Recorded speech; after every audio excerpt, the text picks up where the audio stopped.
Hi, I'm Dan and welcome to Polar Currency video number 43. USA versus Canada versus Mexico.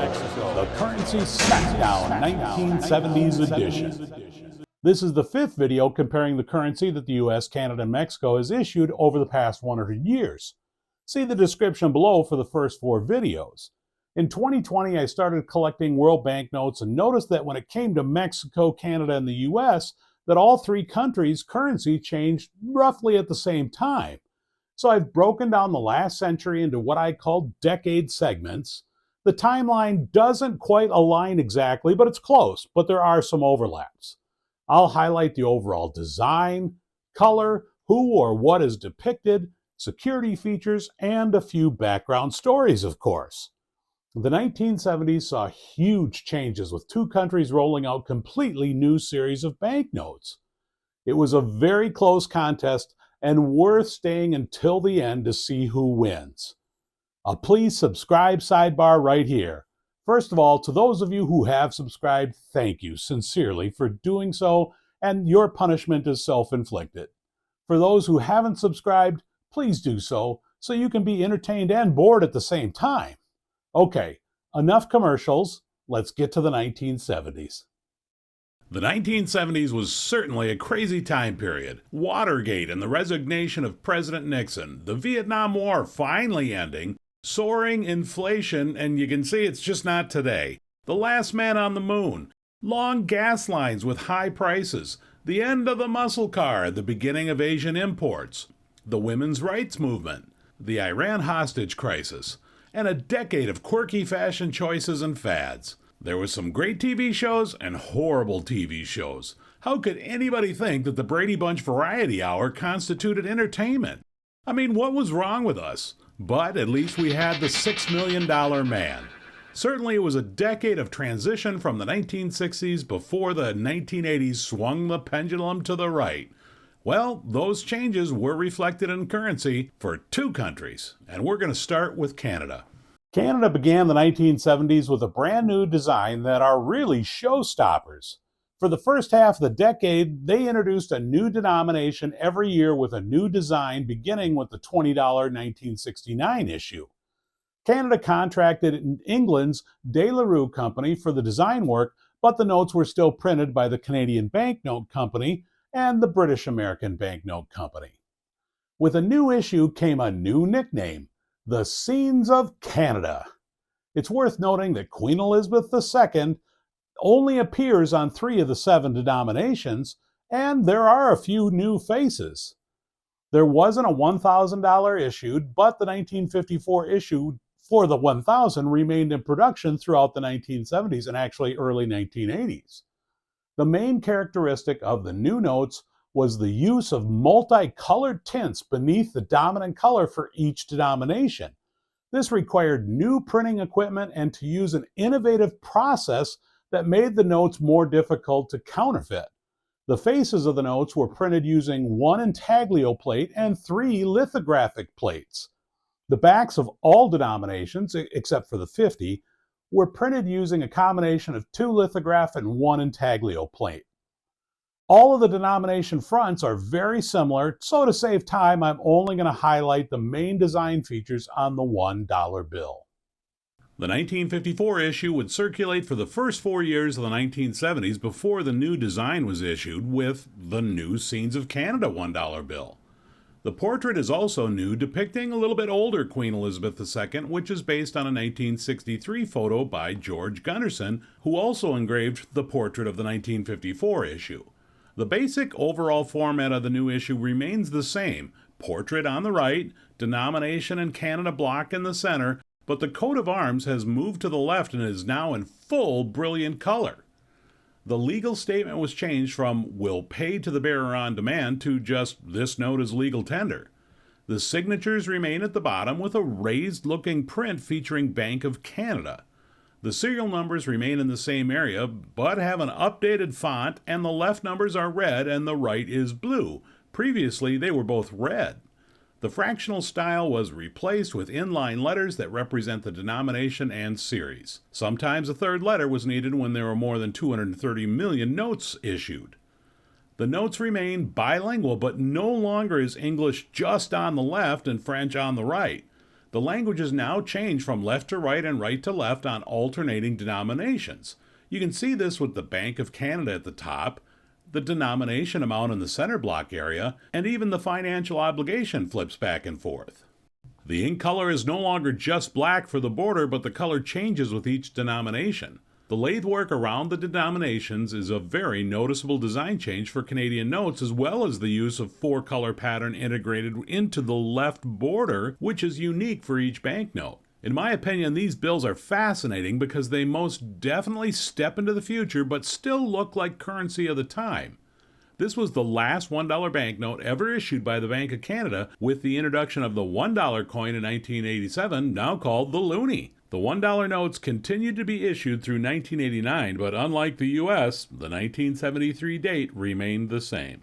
The green reverse, that keeps the prior color scheme of the 1954 issue of the $1 bill, features a tugboat in the middle of a broken log boom on the Ottawa River below Parliament Hill. The vignette was taken from a photo of the tugboat Missinanabe that hauled logs for almost 20 years and is now on display at the Canadian Museum of History. What's unique about the Scenes of Canada reverse printing is that they are not monochrome and use at least one other color. The 1954 modified version of the two circulated until early 1975, when the new brown-red color $2 note began circulating. Notice there are outside border design differences compared to the $1 bill. The skill and artistry that went into coloring the coat of arms is stunning in its level and detail. The reverse features an Inuit hunting scene at Pond Inlet on North Baffin Island, which at the time was located in the Northwest Territory, but in 1999 the territory was split, with the eastern part being renamed Nunavut, which means our land in Inuit language. The island borders Greenland, and it's just a classic, beautiful engraving. The 1954 $5 issue would only circulate for the first 2 years of the 70s before Canada's 8th Prime Minister, Wilfrid Laurier, returned to the currency, only this time on the 5. He was last seen on the 1937 $1,000 issue. The 5 was the second note issued in 1972 of the Scenes of Canada series. In 1979, the 5 was reissued to make the note machine readable. There were several changes. The serial numbers were moved to the reverse, and the lathe-work design was changed in the area where they were. The blue reverse features a salmon seiner in Johnstone Strait, northeast of Vancouver Island on the Pacific Ocean in British Columbia. The 1979 change shows the new placement of the serial numbers with the Bank of Canada completely removed. This was part of the machine-readable adaptation to provide a white background. These changes were planned for the entire series, but it was decided to wait and launch an entirely brand new series in the 1980s. The Purple 10 circulated for about a year into the 1970s before the Scenes of Canada $10 issue of 1971 saw the return of Canada's first and third Prime Minister, John A. Macdonald, who previously was on the 1937 $100 note. All of the notes have an interesting engraving element that give a 3D appearance in the background with various characters and Bank of Canada text. The reverse features the Polymer Corporation in Sarnia, Ontario. An odd choice in my mind, but a Bank of Canada memo states that at the time the polymer plant was chosen because, unlike most industries, it carried on in buildings of massive simplicity, and it's a profitable and innovative crown corporation that has achieved a worldwide reputation. I guess that's a thing, and I guess it's a scene of Canada, but in my humble opinion, it's kind of a swing and a miss. It just doesn't fit. Does an industrial site say Canada to you? This vignette may cost Canada the overall victory. The race is that tight. The 20 was the first note issued in 1969 but didn't hit circulation until June of 1970 and is the last note of the issue to bear the portrait of Queen Elizabeth II. The borders have been skillfully printed using multiple colors, especially on the right side. The small color pattern combined with the green and blue ink, it's amazing. Like the 5, the 20 was part of the 1979 redesign process with a second issue with the same changes, but the addition of the background colors being changed surrounding the Queen in the coat of arms, which also has a new vertical linear line background. This was done because there were complaints about the original 20 looking too similar to the $1 bill. The traditional yellow-green color is somewhat maintained. Understandably, the reverse uses a much darker green, I'm sure to better depict the Valley of the Ten Peaks with Moraine Lake in the foreground located in western Alberta, about 100 miles west of Calgary. Certainly a stunning vignette, and note the use of light red-orange color above the mountains. The 1979 version had the same changes as the previous 5 with the serial numbers on the reverse, which would be a permanent design change for all future Canadian banknote issues. The first half of the 70s would see the 1954 issue for 5 years until the new 1975-50 that has a newcomer to Canadian currency, W.L. Mackenzie King. King was the longest-serving Prime Minister of Canada, serving 3 different terms totaling over 21 years. The color was changed to bold red. The orange color was discontinued because heavy metals used to make the brilliant orange tint were no longer cost-effective to print with. So, I have to take a personal moment here to remember the color orange. We had some good times, but all good things come to an end. Goodbye, my orange friend. Godspeed, and be at peace, and blue can now rest easy. Despite the tragic loss of orange, this is still one of my favorite all-time banknotes, but it's not because of the front. The absolutely stunning, and I mean it, absolutely stunning reverse vignette is of the Royal Canadian Mounted Police musical ride performing one of their most famous formations called the Dome. I mean, this formation is even printed on postcards. I mean, it was like on plates, pins, and it was just all about this iconic formation. One could argue that the vignette is a bit out of step with the rest of the Scenes of Canada issue. It has no landscape view, but boasts a strikingly rich, intricately colored illustration. A printing footnote is the musical ride reverse is the first Canadian banknote to only use lithograph printing on the entire reverse. Most likely this was the only affordable way to print accurately with such astonishing detail. I have to thank, or maybe really curse, Stu Plubeck for this note being in my collection. I was watching his video, saw the note, and bam! 1 minute later, I'm purchasing it on eBay. Thanks, Stu. Like the 50, the 1954 $100 issue would be issued for about half of the 1970s, but in 1975, the Tan 100 had another new face for Canadian currency, Sir Robert Borden, the 9th Prime Minister of Canada from 1911 to 1920. I'm still not a fan of the tan color, but the richness of the varied background colors from right to left is just striking. The $100 reverse features the Lunenburg Harbor in Nova Scotia, which is now a National Historic and UNESCO World Heritage Site. The nautical vignette is highly detailed and certainly a credit to the engraver C. Gordon York, who also engraved the reverses of the 1 and 2 along with the portraits of the 5 and the $100 note. This is possibly one of the most realistic engravings that I've seen. Well, that's it for Canada in the 1970s. The new issue of Scenes of Canada notes are certainly worthy of the top spot, but Mexico was also launching something new. 1969 saw a new chapter in the history of Mexican banknotes. The Bank of Mexico began producing its own banknotes, and by the end of the 1970s, all American banknote issues would be replaced. The new operation produced a new generation of Mexican banknotes backed by cutting-edge technology for the time, along with designs, images, and concepts drastically different from the previous issue. Much more would be represented on currency than just people and buildings. The design certainly represents Mexican culture and art, and they truly are beautiful. I wish I had the time to go over every detail because the design and patterns of the lathe-work were definitely ahead of their time.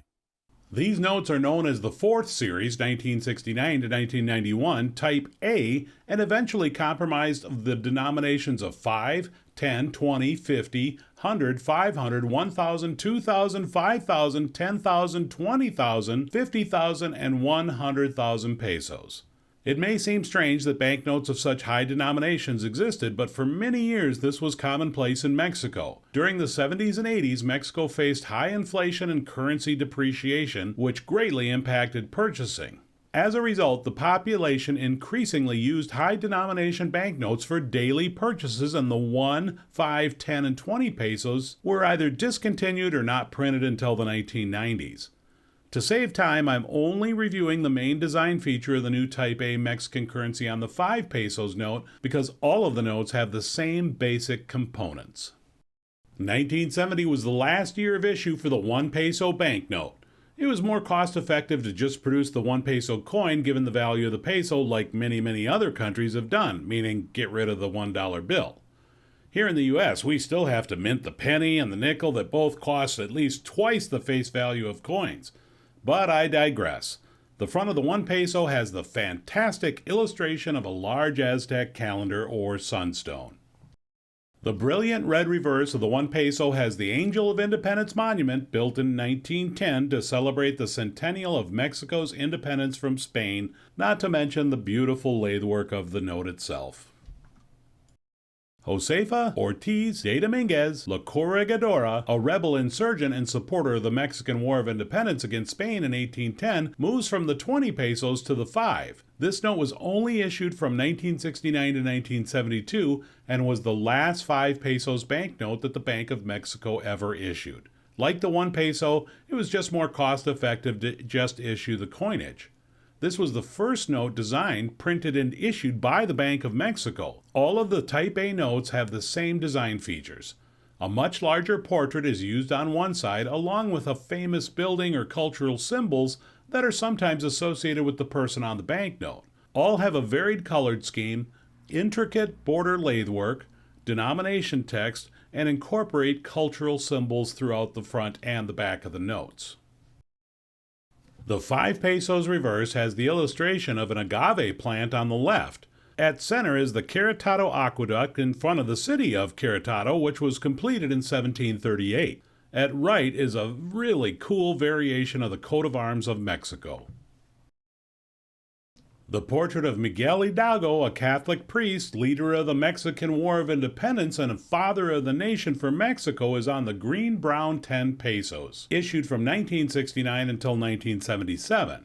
On the left is the bell of Dolores. On September 16, 1810, Hidalgo rang his church bell, giving a signal or a call to arms that triggered the Mexican War of Independence. That's pretty cool. The reverse depicts the Dolores Cathedral, where Hidalgo served as a priest and rang that same bell. The town is now called Dolores Hidalgo, in honor of the priest, and is located in the state of Guanajuato in central Mexico. In the lower center is the head of an eagle, and to the right is the small text of the denomination. Because of rampant inflation, this would be the last 10 pesos issued until 1992. They just had no buying power. In addition, Mexico did have the 10 pesos coin. The first few years of the 1970s, Josefa was the circulating 20 pesos, but in 1972, the new 20 was released with the portrait of Jose Maria Morales, a Catholic priest, military leader, and later president of the Supreme Mexican government during the War for Independence. Morelos is also considered a Mexican national hero. He was previously on the 500 pesos. The building in the background is located in the city of Merelia, renamed after Morelos in 1812. The 20 pesos reverse features the Temple of the Feathered Serpent Pyramid located on the outskirts of Mexico City. In the left margin, a sculptured head of Quetzalcoatl, which is also represented as a full-body snake along the bottom. Just like the 10 pesos, the 20 would be the last one issued until 1992. Like the 20, the blue 50 pesos with Ignacio Allende was issued until 1972, when the new 50 pesos was issued with 3 variations from 1973 to 1981, and has newcomer to Mexican banknotes Benito Juarez, who was the president of Mexico from 1858 to 1872. Juarez was the first indigenous president of Mexico and the first head of state for any post-colonial country in the Americas. To the left is the National Palace, the residence of the President of Mexico, which also appears on the 10,000 pesos reverse, which we'll see later. The reverse depicts a Zapotec funerary urn depicting the god of maize, Coshabe. In the background is the Palace of Columns at the Zapotec ruins of Mitla, located in south-central Mexico. The 100 pesos, issued since 1945 with the portrait of Miguel Hidalgo, was replaced beginning in 1974. The new 100 pesos was issued from 1974 until 1982, again with the same design but with some changes. The left portrait is of Venustiano Carranza, who was president from 1917 until he was assassinated.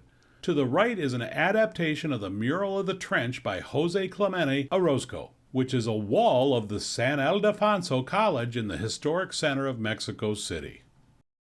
The reverse has the illustration of an Aztec shack-mole sculpture. These figures possibly symbolize slain warriors and was an offering placed to the gods. There are many, many variations of this throughout the former Aztec region of Mexico. The 500 pesos circulated from 1943 to 1978 before being replaced, but I'm going to push that to the 1980s. The likeness is of Jose Maria Morelos, a Catholic priest during the War for Independence, and is considered a national Mexican hero. The reverse has the engraving of the Palace of Mining in Mexico City, completed in 1813, and is considered one of the finest examples of neoclassical architecture in the Americas. For most of the 1970s, the 1,000 pesos features Cuauhtémoc, the last Aztec ruler in 1522 when he was executed by Spanish conquistador Hernán Cortés. The design circulated from 1944 to 1977, so I'm going to bend the rules here, and I'm pushing the new banknote to the 1980s. The reverse has the stunning depiction of the Mesoamerican step pyramid El Castillo that's estimated to be about 1,200 years old and stands about 100 feet high and is located on the Yucatan Peninsula in southern Mexico. The purple 10,000 pesos bears the likeness of Mateus Romero, a former Mexican Secretary of Finance and Ambassador of Mexico to the United States during the late 1800s. Issued from 1943 to 1978, this note circulated for most of the 70s, and again I'm holding the new design for the 1980s. The reverse has the National Palace of Mexico, the seat of the federal executive in Mexico. Since 2018, it's also served as the official residence for the president. The building dates back to 1522. The Bank of Mexico did add a very modern security feature to some notes. Starting with the 10 pesos, a little ultraviolet or UV action was added to the printing, and the 20 pesos has UV security threads embedded into the paper. Very high-tech for the 1970s. Well, that's it for Mexico and their new series of banknotes. Next up is the United States of America. Well, there isn't much to say about the U.S. currency of the 1970s that hasn't already been said going back to 1928 for the most part. Nothing changed since the 1969 series, and I have absolutely zero to add to who or what's on the banknotes. So I'm just going to show the fronts and the backs set to elevator music that correlates with the creativity of the banknotes issued. Enjoy or take a nap.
That's it for the good old United States of America for the 1970s. Nothing changes. Same old, same old. That concludes what the 1970s had for U.S., Canadian, and Mexican currency. Two countries rolled out dynamic, beautiful designs, and one, well, to be respectful, didn't do anything. The 1970s has been the closest contest yet, and it went into overtime. And since I'm from the hockey-loving state of Minnesota, and Canada's pretty much the hockey capital of the world, and a finalist, I'm calling this an overtime sudden death shootout. Breaking down the differences into categories for the tiebreaker. I'll start with the overall quality of engraving, and the point goes to Canada. I'm getting picky here, but Canada's depictions are more realistic without being a photograph, and they're sharper. Mexico answers back, scoring with the use of cultural symbols, the multiple variations of the Mexico coat of arms, while also incorporating architecture of the colonial and pre-colonial eras is impressive. Canada takes the shootout lead with color scheme. The use of lithography combined with intaglio print created the ability to apply highly detailed color images, such as the coat of arms, along with the use of rainbow background coloring on the front. Mexico ties it up, netting the goal for the biggest change of design over the previous issue. Both countries had very traditional currency coming out of the 1960s, but Mexico's overall design changes were massive. All right, it's all tied up 2-2. The shootout round for the final point and taking the victory for the 1970s is for overall design appeal, and it goes to Canada.